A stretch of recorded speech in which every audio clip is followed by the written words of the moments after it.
اللہ کے نبی نے فرمایا جب شرم و حیا کسی کے اندر سے نکل جاتی ہے تو اس کا جو دل چاہے وہ کر سکتا ہے، جب شرم و حیا نہیں تو جو دل چاہے کرے۔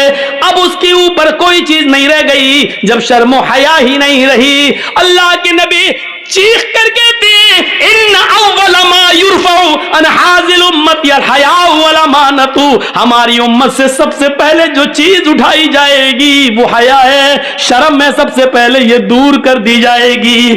آج شرم و حیا بک چکی ہے، نیلام ہو چکی ہے، شرم و حیا نام کی کوئی چیز نہیں رہ گئی ہے، شرم و حیا نام کی کوئی چیز آج باقی نہیں رہ گئی ہے۔ آج لڑکے اور لڑکیاں ایک ساتھ گفتگو کرتے ہوئے، سائیکل چلاتے ہوئے، باتیں کرتے ہوئے جا رہے ہیں، یہ شرم و حیا نام کی کوئی چیز نہیں رہ گئی ہے۔ وہ ایک دور تھا، وہ ایک دور تھا میرے بھائیوں کہ جنگ جمل کے موقع پر جب حضرت عائشہ ایک جگہ پر بیٹھی ہوئی تھی اور حضرت علی میں جنگ ہو رہی تھی، حضرت علی رضی اللہ تعالیٰ عنہ نے ایک رکا، ایک پرچہ، ایک نوٹ لکھا اور نوٹ لکھ کر حضرت عائشہ کے بھائی عبد الرحمن کو دیا اور فرمایا کہ یہ اپنی بہن عائشہ کو دے کر آؤ، اس میں میں نے کچھ چیزیں لکھوائی ہیں، حضرت عائشہ کو وہ پسند آ جائیں تو مجھے بتا دینا، اس میں ہم نے کچھ مشورے لکھے ہیں، حضرت عائشہ اگر ان مشوروں سے خوش ہو جائیں تو مجھے بتانا۔ اوہ میرے نوجوان ساتھیوں، آئے معظم پور کے لوگوں، آئے اس گاؤں میں رہنے والوں، آئے بنگال سے جڑنے والوں، سنو، حضرت عبد الرحمن حضرت عائشہ کے بھائی حضرت علی کا پرچہ لے کر آ رہے ہیں، گھوڑے پر بیٹھے ہوئے، گھوڑے کی پیر کی ٹھوکریں دھول اڑا رہی ہیں، اس دھول میں حضرت عائشہ سمجھ نہیں پائیں کہ اس گھوڑے پر بیٹھ کر کون آ رہا ہے۔ حضرت عائشہ نے جلدی سے پردہ کر لیا اور جلدی سے اپنا چہرہ چھپا لیا اور منہ موڑ لیا، اور عبد الرحمن آتے ہیں اور ان کے ہاتھ میں پرچہ دیتے ہیں، لیجئے یہ پرچہ حضرت علی نے دیا ہے۔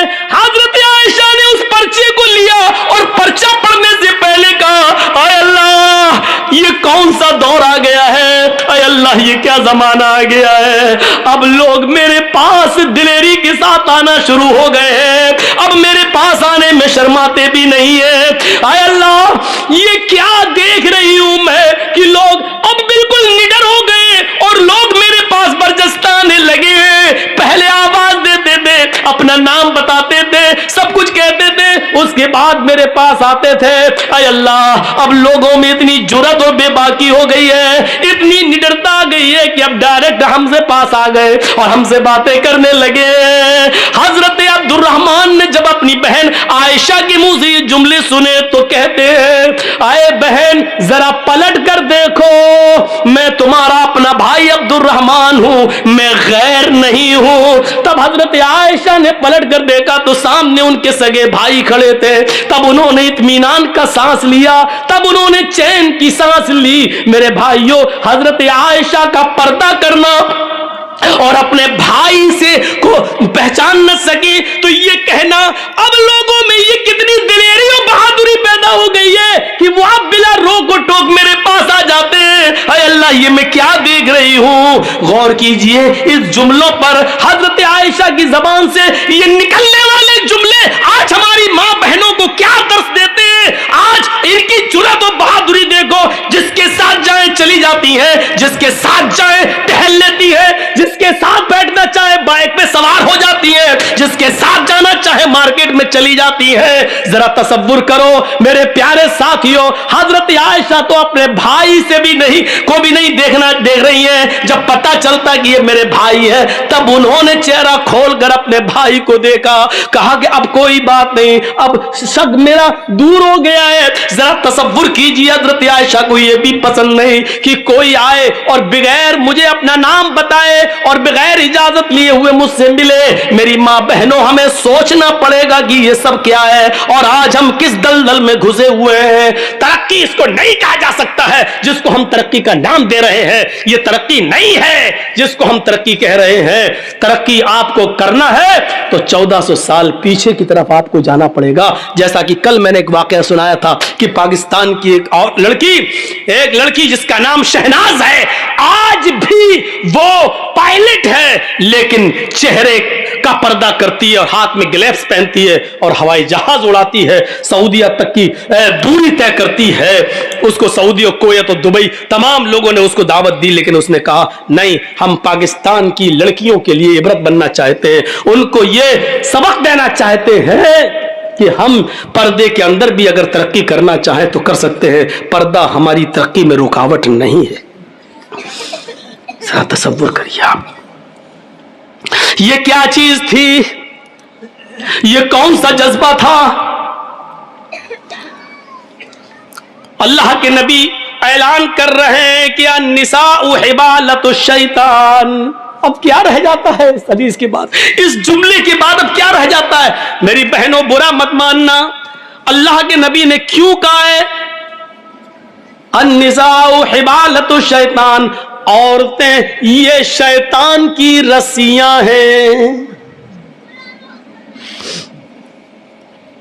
नहीं, तुम्हें बुरा नहीं मानना चाहिए, सारी औरतें इसमें शामिल है।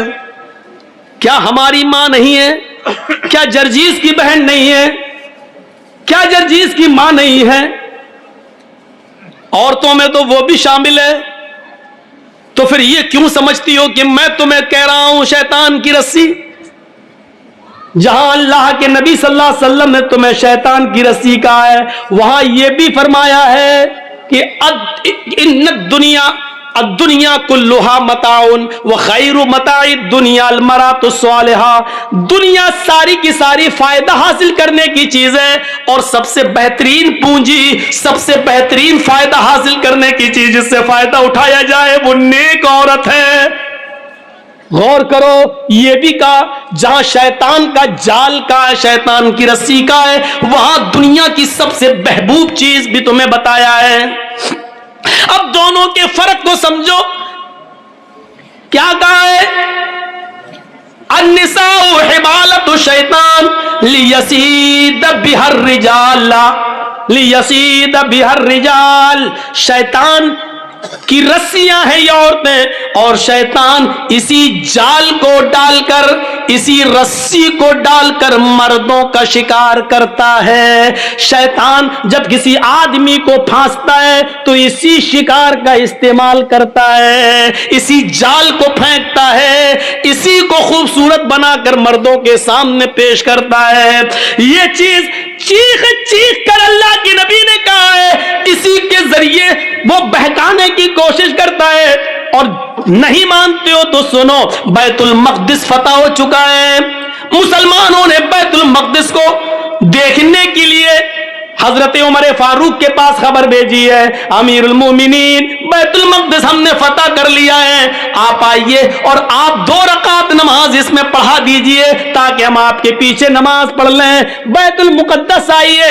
हजरत उमर मदीने से बैतुल मुक़द्दस की तरफ सफर कर रहे हैं, बैतुल मुक़द्दस की तरफ चल रहे हैं, बैतुल मुक़द्दस की तरफ जा रहे हैं, बैतुल मुक़द्दस की तरफ जा रहे हैं। रास्ते में यहूदियों की बस्ती पड़ती है, ईसाइयों की बस्ती पड़ती है। रास्ते में यहूदी भी हैं, ईसाई भी है, उनकी बस्ती पड़ी हुई है। उन यहूदियों ने और ईसाइयों ने अपनी अपनी लड़कियों को नीम बरहाना, आधी नंगी लड़कियों को अपने घरों की छतों पर खड़ा कर दिया है और ये कह रखा है कि देखो, अगर उमर का कोई भी साथी तुम में से किसी को आवाज दे या इशारे से बुलाए तो तुम में से कोई भी मना ना करे, जिसको बुलाए वो उसके साथ चली जाए। अगर उमर के किसी एक आदमी ने तुम्हारे साथ मुंह काला कर लिया, उमर के किसी एक साथी ने अगर तुम्हारे साथ जिना कर लिया, उमर के किसी एक साथी ने भी अगर तुम्हारे साथ जिस्मानी ताल्लुक कायम कर लिया, तो हम कामयाब हो जाएंगे अपने मकसद में। यहूदियों ने और ईसाइयों ने अपनी लड़कियों को नीम बढ़ाना अपने घरों की छतों पर खड़ा कर दिया। गौर करो, यानी शैतान ने अपना जाल बिछा दिया सहाबा को बदनाम करने के लिए, सहाबा को बर्बाद करने के लिए, सहाबा के ईमान ایمان کو جھنجھوڑنے کے لیے, صحابہ کے ایمان کو ختم کرنے کے لیے. ادھر حضرت عمر فاروق کو جب یہ پتا چلا کہ ان یہودی اور عیسائیوں نے ایسا کر لیا تو انہوں نے حکم دیا کہ لوگوں میں پیچھے پیچھے چلوں گا, آگے آگے نہیں. سنو, یہودیوں کی لڑکیاں گندے اشعار پڑھیں گی, اپنی طرف تمہیں بلائیں گی, اپنی طرف تمہیں مائل کریں گی, میک اپ کیے ہوئے ہوں گی اور نیم برہنہ ہوں گی. آئے میرے ساتھیوں, تم لوگوں نے ایک لمبی جنگ لڑی ہے, کئی مہینوں سے تم اپنے گھر میں ہی گئے ہو سکتا ہے کہ تم میں سے کسی کو اپنی بیوی کی یاد آ رہی ہو, کیونکہ کئی مہینے تم جنگوں میں رہے ہو اور اپنے بال بچوں سے, اپنی بیوی بچوں سے تم ملے نہیں ہو. اس لیے ہو سکتا ہے تھوڑی دیر کے لیے تمہاری نظریں ان یہودی لڑکیوں پر ٹک جائیں, ان عیسائی لڑکیوں پر ٹک جائیں, اور یہ بھی ہو سکتا ہے کہ نظروں سے نظریں ملیں اور یہ تیر نظروں کے راستے سے دل کے اندر پیوست ہو جائے. کہیں ایسا نہ ہو کہ پھر تم میں سے کوئی غلط کام کر بیٹھے, میں ننگی تلوار لے کر باہر پیچھے پیچھے چلوں گا. اگر تم میں سے کسی ایک کی نظر یہودی کی لڑکی پر اور عیسائیوں کی لڑکی پر پڑے گی تو میری تلوار اس کی گردن کی اوپر چلے گی. تمہارے قرآن کا حکم ہے, قل للمؤمنات یغضضن من ابصارهن ويحفظن فروجهن ولا يبدين زينتهن, کہ تم جب بھی بازاروں میں یا کہیں چلو تو اپنی نگاہیں نیچی کر کے چلو. یہ عورتوں کا حکم ہے تو تمہیں بھی حکم ہے, قل للمؤمنین یغضوا من ابصارهم. آئے محمد کے ساتھیوں, تم بھی نگاہیں نیچی کر کے چلو. تمہیں بھی حکم ہے اپنی نگاہیں نیچی رکھنا اور قرآن کی آیت پڑھتے ہوئے نکل جانا, کوئی کسی کی طرف نظر اٹھا کر نہیں دیکھے گا. حضرت عمر نے جب یہ خطبہ دیا, سارے صحابہ نے اپنے دل کی گہرائیوں میں پیوست کر لیا اور چلنے لگے. جب چلتے چلتے یہودیوں کی بستی آئی, یہودیوں کی لڑکیاں اور عیسائیوں کی لڑکیاں اس منظر کو دیکھ رہی ہیں, اور جب یہ اس گاؤں سے گزرنے لگے, ان کی چھتوں کے پاس سے گزرنے لگے تو ان کے میک اپ لائٹ مارنے لگے, ان کی خوبصورتی چمکنے لگی, ان کے حسن و جمال انگڑائیاں لینے لگے. میرے بھائیوں, اور ساتھ میں سریلی اور میٹھی آواز میں بجنے والے گانوں نے میرے بھائیوں کانوں کے اندر ایک عجیب کھنکھناہٹ پیدا کر دی. لیکن جب وہ گانا گا رہی تھی تو محمد کے ساتھی, عمر فاروق کے یہ ساتھی چیخ چیخ کر قرآن کی آیت پڑھنے لگے, قل للمؤمنین یغضوا من ابصارهم ويحفظوا فروجهم, قل للمؤمنین یغضوا من ابصارهم ويحفظوا فروجهم. تھوڑی دیر لگی ہے کہ آپ کا یہ قافلہ اور صحابہ کا یہ قافلہ تھوڑی دور نکل جاتا ہے. قرآن کی ان آیتوں کے آگے ان گانوں کی آوازیں مدھم پڑ جاتی ہیں, سلو ہو جاتی ہے. صحابہ کرام یہ قرآن کی آیتیں پڑھتے ہوئے آگے نکل جاتے ہیں. ان لڑکیوں کی طرف کبھی جھانک کر بھی نہیں دیکھا ہے. ان لڑکیوں نے سوچا ہمارے ماں باپ تو ہماری عزت کا سودا کرنے کے لیے تیار ہو گئے, لیکن عمر کے ساتھیوں نے ہماری طرف نظر اٹھا کر بھی نہیں دیکھا, ہماری عزت و آبرو کو محفوظ رکھا, کسی نے ہماری عزت و آبرو سے کھلواڑ نہیں کیا. لہذا یہی وہ لوگ ہیں جو آگے بھی ہماری شرمگاہ کی, ہماری عزتوں کی حفاظت کریں گے, ہماری باڈی اور ہماری جسموں کی حفاظت کریں گے, جنہوں نے ہمیں گھاس نہیں ڈالی. اگر ہم ان کی بیوی بن جائیں, ہم ان کی رفیق حیات بن جائیں, ہم ان کی شریک حیات بن جائیں تو یہ ہمارا کتنا احترام کریں گے. وہ اپنی چادریں اوڑھ کر, اپنا جسم چھپا کر گھروں کی چھتوں سے نیچے اترتی ہیں اور بھاگتی اور دوڑتی ہوئی جاتی ہے اور کہتی ہے, اے عمر کے ساتھیو, اے عمر کے ساتھیو, اے امیر المومنین کے ساتھیو, اکیلے کہاں چلے جا رہے ہو؟ ہماری عزت و آبرو کی حفاظت کر کے ہماری طرف نظریں اٹھا کر بھی نہ دیکھے اور چلے جا رہے ہو. ہمارے ماں باپ نے تو ہماری عزتوں کا سودا کر دیا تھا, لیکن تم نے ہماری عزت و آبرو کی طرف نظر اٹھا کر بھی نہیں دیکھا. تم ہی ہماری حفاظت کر سکو گے. تمہاری پاس جو کتاب ہے وہ کتاب ہمیں ایک نئی زندگی دے سکتی ہے, وہ کتاب ہی ہماری زندگی میں انقلاب پیدا کر سکتی ہے, وہ کتاب ہی ہماری زندگی میں ایک نیا رول ادا کر سکتی ہے. اے محمد کے ساتھیوں, مجھے بھی اپنے ساتھ لیتے چلو, ایسے نہیں لے جا जा सकते हो तो मैं कलमा पढ़ने के लिए तैयार हूं। अशहदु अल्ला इलाहा इल्लल्लाह व अशहदु अन्ना मुहम्मदन अब्दुहु व रसूलुहु। इन्होंने कलमा पढ़ा, फिर हजरत उमर फारूक ने उनको दर्स दिया। आए मेरी बहनों, तुमने कलमा पढ़कर इस्लाम कबूल कर लिया है, अब तुम अपनी बस्ती में रुकी रहो। हम बैतुल मुकद्दस से जब लौट कर वापस आएंगे और बैतुल मक़दिस से जब हम वापस मदीने की तरफ जाएंगे तो हम तुम्हारी शादियां करवाएंगे, हम तुम्हें किसी की बीवी बनवाएंगे और फिर तुम्हें भी अपने साथ लेकर चलेंगे। हाँ हाँ, इस्लाम ही तुम्हारी हिफाजत करेगा, इस्लाम ही के अंदर तुम्हें सुकून मिलेगा, इस्लाम ही तुम्हें इज्जत की जिंदगी देगा। मेरे प्यारे साथियों, गौर कीजिए आप, ये कुरान की आयत की वजह से और यहूदियों ने देखो कि ये जाल बिछा दिया था मुसलमान सहाबा को बर्बाद करने के लिए, लेकिन कुरान की आयतें पढ़ के ये निकल गए। इसी को अल्लाह के नबी ने कहा, औरतें शैतान का जाल हैं, वो इसी जाल को फेंक कर मर्दों का शिकार करता है। बहुत कम लोग हैं जो इस जाल से बच पाते हैं। अपने आप को बचाना है तो इस जाल को से बचना है। इसका यह मतलब नहीं कि तुम्हें बहुत बुरा कह दिया गया है, नहीं, तुम तो वो हो। यकीन मानिए, अब औरत को दूसरा पहलू भी देखिए। एक तरफ शैतान का जाल है, लेकिन जब औरत इस्लाम के दायरे में आती है और ईमान उसके अंदर पैदा होता है तो ये औरत फिर वो चीज है जो फिरौन जैसे जालिम बादशाह के सामने निडर हो जाती है और सामने खड़ी हो जाती है। जब फिरौन की बच्ची को कंगी करते हुए आसिया के हाथ से कंगी गिर जाती है और वो जमीन से कंगी उठाते हुए उसके मुंह से निकलता है बिस्मिल्लाह बिस्मिल्लाह, तो फिर उनकी बच्ची कहती है तुमने ये किसका नाम लिया? कहा मैंने अल्लाह का नाम लिया, अपने रब का नाम लिया। फिर उनकी बच्ची कहती है यानी मेरे बाप का।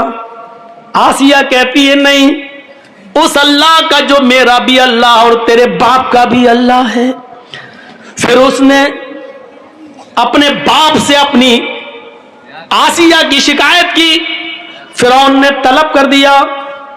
जब तलब कर लिया तो फिरौन के सामने खड़ी होकर ललकारती और कहती है कि हाँ, मेरा अल्लाह तेरा अल्लाह वही है जिसने हमें भी पैदा किया और तुझे भी पैदा किया है। ये औरत फिर लरसती नहीं, कांपती नहीं, सताया गया, मारा गया, लेकिन फिर नहीं तब्दील होती है। फिर आग जलाई जाती है, उसके सामने एक आदमी को लाकर पकड़कर डाला जाता है, वो फौरन चुरमुरा जाता है। आसिया बदलती है कि नहीं बदलती है? बोल, चेंज होती है या नहीं होती है? जवाब देती है रसूल हमें भी इजाजत दीजिए कि हम मैदान जंग में जाएं, हम भी लड़े और कत्ल हो जाएं और अल्लाह मुझे जन्नत में जाने का हुक्म नाफिज फरमाए। औरतों का जज्बा देखो, औरतें आती और इजाजत मांग रही हैं, लेकिन अल्लाह के नबी सल्लल्लाहु अलैहि वसल्लम फरमाते हैं औरतों तुम्हें जंग में जिहाद की इजाजत नहीं दी जाएगी, तुम अपने घरों में रहकर अपने शौहरों की खिदमत करो, अपने बच्चों को पाल पोस कर बड़ा करो, तुम्हें वही सवाब दिया जाएगा जो इन मर्दों को, इन सहाबा को जिहाद का दिया जा रहा है। अंदाजा लगाइए, औरतें कभी किसी मैदान में पीछे नहीं रही हैं। कहां हैं औरतें पीछे? कभी नजर डाल के देखो इस्लामी तारीख पर, औरतें कभी पीछे नहीं रही हैं, किसी भी मैदान में पीछे नहीं रही हैं। उस औरत को देखो, उस औरत को देखो जो अपने छोटे छोटे बच्चों से कहती है, एक बच्चे की उम्र 7 साल और एक बच्चे की उम्र 9 साल, कहती है मेरे बेटो ये जो सामने खड़ा है ये अबू जाल है, ये तुम्हारे नबी जनाब मोहम्मद रसूलुल्लाह को गालियां देता है। गौर करो कि वो दोनों बच्चे एक ऊंचे टीले पे चढ़ जाते हैं और एक बच्चा तलवार लेकर पीछे खड़ा हो जाता है। एक का नाम है मुआज और एक का नाम है मुअव्विज।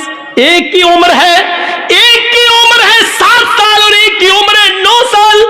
एक बच्चा पहाड़ी पे चढ़ा है, एक बच्चा तलवार पीछे छिपाए हुए खड़ा है जमीन पर। जैसे अबू जहल घोड़ा दौड़ाते हुए आता है, ऊपर वाले बच्चे ने देखा कि बिल्कुल करीब आ गया है, बास की तरह झपटा, ऊपर से छलांग लगाता है और अबू जहल के घोड़े पर गिरकर अबू जहल को नीचे गिरा देता है। जैसे अबू जहल को नीचे गिराता है, 9 साल का बच्चा उसकी गर्दन पर तलवार मारता है और अबू जहल की गर्दन को काट देता है। मेरे भाइयों, पूरी गर्दन अलग नहीं करता है और पेट पर वार करता है, गर्दन पे तलवार चलाता है। अबू जहल बिल्कुल मरने के करीब है। मुआविज कहता है कि अबू जहल को मैंने कत्ल किया। मुआविज कहता है कि इसको मैंने मारा। वहां चंद साहबा खड़े थे, कह रहे कि क्यों लड़ते हो, तुमने कूद कर इसको गिराया, इसने तलवार चलाई, अगर तुमने न गिराया होता तो ये कैसे मारता, लिहाजा तुम दोनों ने इसके मारने में मदद की है, लिहाजा तुम दोनों ने मारा है। क्यों लड़ते हो भाई, भाई आपस में क्यों लड़ते हो? अफरा, तेरी किस्मत का क्या कहना, अफरा तेरी किस्मत का क्या कहना, अफरा तेरी किस्मत का क्या कहना, तूने बच्चे भी पैदा किए तो इतने बहादुर कि जब तक कयामत ना आ जाए बच्चों की बहादुरी को लोग सलाम करते रहेंगे। गौर कीजिए, ये इन बहादुर बच्चों को जन्म देने वाली एक औरत थी। मां एक, बाप दो, एक बाप से एक बच्चा पैदा हुआ, बाप का इंतकाल हो गया, मां ने इद्दत गुजारी, फिर दूसरी शादी की, दूसरे बाप से दूसरा बच्चा पैदा हुआ। लेकिन इन दोनों भाइयों की मोहब्बत देखो, एक की उम्र 7, एक की उम्र 9 साल। अफरा तेरी किस्मत का क्या कहना, तूने बच्चे भी जने तो इतने बहादुर। अबू जहल कुरैश के सरदार का कत्ल किया तो उमर ने नहीं किया, हमजा ने नहीं किया, अली ने नहीं किया, इन बहादुरों के हाथों नहीं मारा गया। मारा भी गया अबू जहल तो इन छोटे छोटे मासूम बच्चों के हाथों। इसलिए मरते वक्त वो कह रहा था, मेरी बदकिस्मती कितनी है, मेरी बदकिस्मती देखो, मैं कुरैश का जितना बहादुर सरदार हूं, मारा भी जा रहा हूं तो इन छोटे छोटे मासूम बच्चों के हाथों। मोहम्मद ने इन बच्चों को इतना बहादुर बना दिया तो जवानों का हाल क्या होगा। मेरे भाइयों, इन बहादुर बच्चों को जन्म देने वाली भी एक औरत थी। औरत के कारनामों को कभी भुलाया नहीं जा सकता है।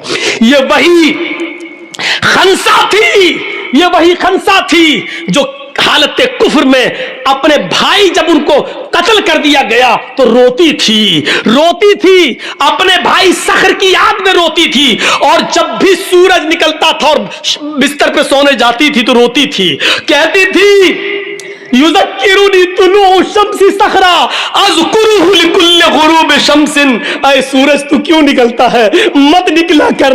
ऐ सूरज तू पूरब से क्यों निकलता है, ईस्ट से क्यों चमकता है, मत निकला कर। जब तू निकलता है तो मुझे मेरे भाई सखर की याद आ जाती है। ऐ रात तू क्यों आती है, ऐ सूरज तू क्यों छिप जाता है, ऐ रात तू क्यों आती है। जब भी तू आती है तो मुझे मेरे भाई सखर की याद आती है। गौर करो, जो औरत खंसा अपने दोनों भाइयों की याद में रोती हो, और इतना रोती हो कि हर सुबह ये कहती हो, ऐ सूरज तू क्यों निकलता है, मेरे भाई की याद दिला देता है, और रात में सोती है बिस्तर पे तो कहती है रात तू क्यों आती है, मुझे मेरे भाई सखर की याद आती है।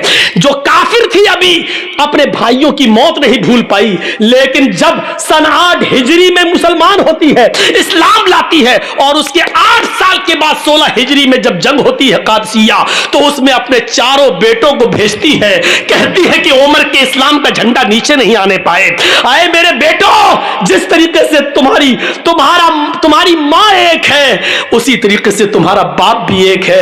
अल्लाह की कसम, मैंने तुम्हारे बाप की अमानत में खयानत नहीं की है, यानी मैंने किसी दूसरे मर्द का चेहरा नहीं देखा है। आए मेरे बेटो, इस दुनिया में नहीं तो जन्नत में हम तुम्हारा इंतजार करेंगे, झंडा नीचे नहीं गिरना चाहिए। चारों बेटों को मैदान जंग में भेज दिया, और एक एक करके चारों बेटे कादसिया की जंग में शहीद कर दिए गए। एक शख्स आता है और कहता है, आए खंसा, तेरे चारों बेटे मैदान जंग में कत्ल कर दिए गए, शहीद कर दिए गए। वही चारों बेटे कहते कि बुढ़ापे में बेटे ही सहारा होते और आसरा होते हैं।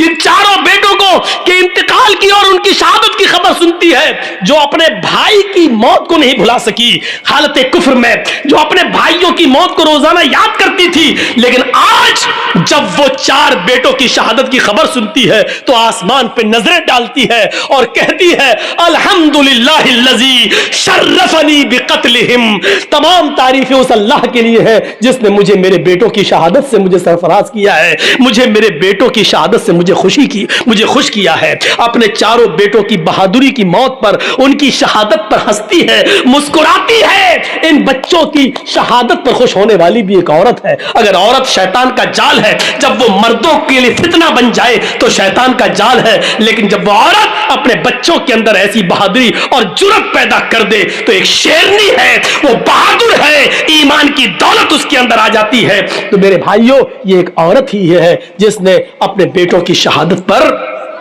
फख्र महसूस किया है। इन बहादुर बच्चों को पैदा करने वाली भी एक औरत है। उस औरत को देखो, दीनारिया, जिसका बाप मैदान जंग में कत्ल कर दिया गया, जिसका भाई भी है ओहद के मैदान में शहीद कर दिया गया, जिसका बेटा, बाप, भाई सब मैदान जंग में और शौहर मैदान जंग में कत्ल कर दिए गए। एक एक आता गया और कहता गया, तेरा बाप मैदान जंग में कत्ल हो गया, तेरा भाई मैदान जंग में कत्ल हो गया, तेरा बेटा मैदान जंग में कत्ल हो गया, और लास्ट में कहा कि तेरा शौहर भी मैदान जंग में कत्ल हो गया। चीख कर कहती है कि मुझे मेरे शौहर के बारे में मत बताओ, मुझे ये बताओ कि आयशा का शौहर कैसा है, मुझे ये बताओ, मुझे मेरे बाप के बारे में मत बताओ, मुझे ये बताओ कि फातिमा का बाप कैसा है। जब चारों शहादतें हो गई तो नजरें आसमान पर डाल के कहती है, इलाहुल आलमीन, जो कुछ था तेरी राह में कुर्बान कर दिया, कल जब तू इनको जन्नत में दाखिल करे तो मैंने भी बहुत कुछ खोया है, अल्लाह इनके साथ मुझे भी जन्नत दे देना, क्योंकि मैंने भी बहुत कुछ खोया है। अपने शौहर, अपने बाप, अपने भाई और बेटे, इनकी शहादत पर घबराती नहीं है और ये कह रही है कि मोहम्मद सल्लल्लाहु अलैहि वसल्लम कैसे हैं। जवाब दिया, अल्हम्दुलिल्लाह, उनको कुछ नहीं हुआ। कहा नहीं, मुझे चल के दिखा, जब मेरे बाप को कुछ नहीं, मेरा बाप शहीद, मेरा बेटा शहीद, मेरा भाई शहीद, मेरा शौहर शहीद, और तू कह रहा नबी को कुछ नहीं हुआ, मुझे शक्ल दिखा। उस नौजवान ने कहा, माँ आ मेरे घोड़े पर बैठ। उसने घोड़े पे बिठाया, खेमे पे ले गया और उसने पर्दा हटाया, देख मोहम्मद रसूलुल्लाह ठीक है। उसने उस चांद से चेहरे को देखा, जिस चेहरे को देखकर कभी हस्सान इब्ने साबित ने कहा था, वो अहसना मिनका लम तरा कत्तु आईनी व अजमला मिनका लम तलिदिन निसा। ऐसा खूबसूरत बेटा, ऐसा हसीन बेटा, वो अहसना मिनका लम तरा कत्तु आईनी, मेरी आंखों ने आपसे ज्यादा हसीन किसी को देखा ही नहीं, और ऐसा खूबसूरत बेटा मैं आज तक दुनिया की किसी औरत ने पैदा ही नहीं किया जैसे मोहम्मद है। उस चेहरे को देखकर कभी हस्सान ने कहा था, उस चेहरे पे नजर पड़ती है, बाप का गम भूल गई, बेटे का गम भूल गई, भाई का गम भूल गई, पति का गम भूल गई, और चीख कर कहती है, कुल्लु मुसीबतिन बादका जलल, कुल्लु मुसीबतिन बादका जलल, कुल्लु मुसीबतिन बादका जलल। आज मेरी सारी मुसीबतें दूर हो गई मोहम्मद, तेरा चेहरा देखकर। मैं बाप का गम भूल गई, मैं शौहर का गम भूल गई, मैं भाई का गम भूल गई, मैं सबका गम भूल गई। ये औरत भी थी, ये औरत, मेरी माँ बहनों, इन औरतों पर दुनिया फख्र कर रही है। तुम्हारे नंगेपन और बेहुदापन पे कौन फख्र करेगा? तुम ये मजाक उड़ता रहेगा, एहतिजाज होते रहेंगे और जुलूस होते रहेंगे, ये सब अपना काम होता रहेगा। अब जिंदगी चंद दिनों की रह गई है, कुछ बनकर दिखा दो, कुछ साबित करके दिखा दो। अगर दुश्मन हिजाब को उतरवाने के चक्कर में पीछे पड़े हुए हैं, तुम अपने अमल से हिजाब की हिफाजत करके दिखा दो, तब तो माना जाएगा कि तुम इस्लाम की शेरनी हो, इस्लाम के मुताबिक अपनी जिंदगी गुजारना चाह रही हो। मैं तो कहना चाहता हूं कि जब जब दुश्मन हमारे किसी अमल पर कीचड़ उछाले, हमें उस अमल में आगे बढ़ जाना चाहिए, हमें उस अमल को और करके मजबूती के साथ दिखाना चाहिए कि हम अमल के किरदार के नमूने में आए और हमारा अमल देखकर दुनिया खुद ब खुद मजबूर होती जाए कि इनको समझाना बेकार है, ये लोग दीन से समझौता नहीं कर सकते हैं, ये लोग इस्लाम के साथ कंप्रोमाइज नहीं कर सकते हैं। मेरी मां बहनों, जितना हिजाब का मजाक उड़ाया जाए उतना ही तुम हिजाब करके दिखा दो, ताकि दुश्मन ये कहने पर मजबूर हो जाए कि हमने बेकार हिजाब का मसला उठाया। अभी तो हम चंद लड़कियों से हिजाब उतरवाना चाहते थे, अब तो पूरी मुस्लिम कम्युनिटी हिजाब के अंदर आ गई। तो ये चीज आएगी تو تمہاری حفاظت بھی ہوگی اور دشمن بھی سمجھنے پر مجبور ہو جائے گا کہ اب ان سے جھگڑنا اچھا نہیں ہے, اب ان کے منہ لگنا اچھا نہیں ہے. میرے بھائیوں, ہم اللہ سے دعا کرتے ہیں چونکہ اب کل بھی پروگرام ہے اور پھر 2 دن لکھی پور میں ہے, پھر 2 دن شری رام پور میں ہے, تو اس لیے ہمیں تو لگاتار پروگرام ہونے شروع ہے اور لگاتار ہے. یقین مانیے ہمارے اتر پردیش میں لوگ اب شک میں پڑ گئے کہ مولانا کہیں آپ نے کوئی دوسرا گھر تو نہیں بنا لیا بنگال میں. یہاں تک کہنے لگے, طنز بھی مارنے لگے ہمارے اوپر کی, جب بھی کہاں ہے بنگال, فون آتا بنگال, ارے مولانا ہمیں کچھ دال میں کالا لگتا ہے, کہیں ایسا تو نہیں کہ آپ نے بنگال میں کوئی دوسرا گھر بنا لیا ہو. اس طریقے کی باتیں, یعنی بنگال والوں سے ہمیں انسیت ملا, پیار ملی, محبت ملی. ہم چاہتے کہ برقرار رہے. اللہ سے دعا کرتا ہوں کہ بار الہ ہماری ماں بہنوں کو پردہ کرنے کی توفیق عطا فرما, ہمارے مردوں میں بھی اسلام کی خوبیاں پیدا فرما دے اور اسلام کے اندر ان کو پورا پورا داخل فرما دے. وما علینا الا البلاغ المبین وآخر دعوانا ان الحمد للہ رب العالمین. السلام علیکم ورحمۃ اللہ.